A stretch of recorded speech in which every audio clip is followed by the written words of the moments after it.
Ladies and gentlemen, I am Matt. Hope you're all doing well. Today, we are going to check out the Swag PX80 from Vaporesso. I've been a big fan of the Swag series over the years and was definitely excited to check this one out. Let's go ahead and dive into it. This is what your packaging is going to look like. So inside you will have a little instruction card, a warranty card, and a user manual, your device, 2 coil heads, and a USB-C cable. Okay, so here is the device. This thing takes an 18650 battery.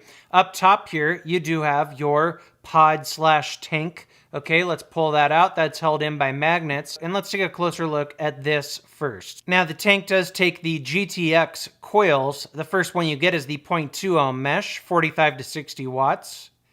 There's what that looks like. And the other one you get is the 0.3 ohm mesh, rated for 32 to 45 watts. So this tank is pretty cool because you can swap your coils in and out of it without having to empty your juice. It basically has a juice flow shutoff. So right now you can see that that is shut off. See throughout there?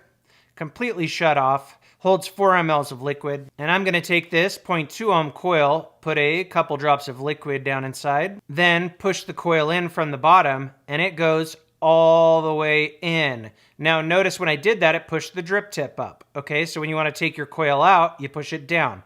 So watch. See how the juice flow is closed? Pushing the coil in, now it's open. Okay, and it pushes your drip tip up. Once you've done that, you can then go over here and it is locked. It will not push down. When you want to swap your coil out, you go to unlocked, push it down like that, and pull out your coil. Very, very cool feature. So let's push it back up like that. Let's lock it. And it is not an interchangeable drip tip. This drip tip is built in. It feels like it's Delrin.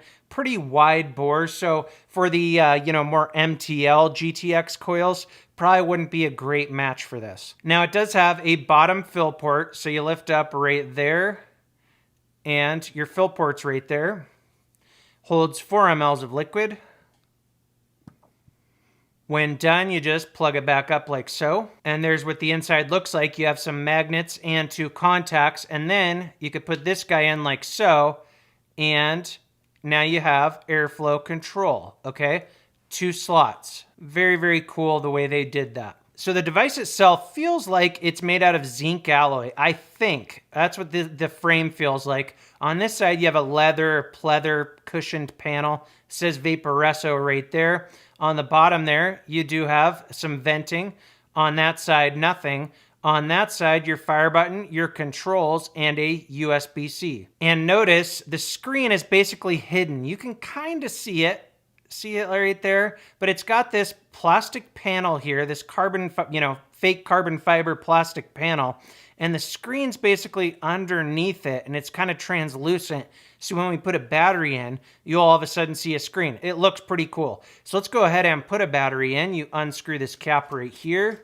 And it talks about not putting batteries in with broken skin. Okay, so let's take our 18650 homework battery. Negative goes towards the top. That goes in like so. And then let's screw it on. You'll be able to see the screen turn on there. And there we are. So very, very bright and easy to read screen, which is surprising because it's under, this panel here that obviously has some color and darkness to it. On that screen, it shows your battery level. We're in wattage mode. Shows your wattage right there, your best at, your resistance, your voltage, a puff counter, and your seconds puffed. And it does go in 0.5 watt increments, and it'll scroll all the way up to 80 watts. Does not round robin. And it goes all the way down to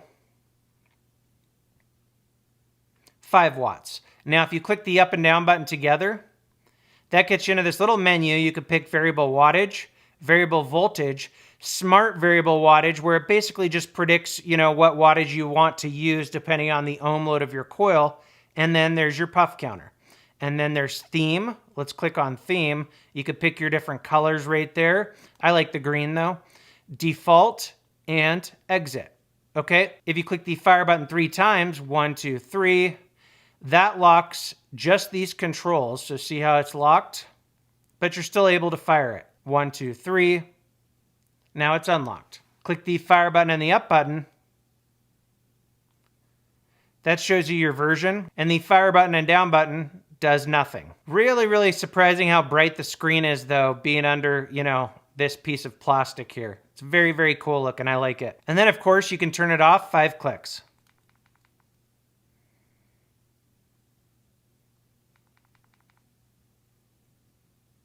And there is a closer look at the buttons. These ones feel good. This one feels a little bit loose. This is a sample version, but as you can see, it has just a little bit of wiggle. So hopefully in the final versions, they do tighten that.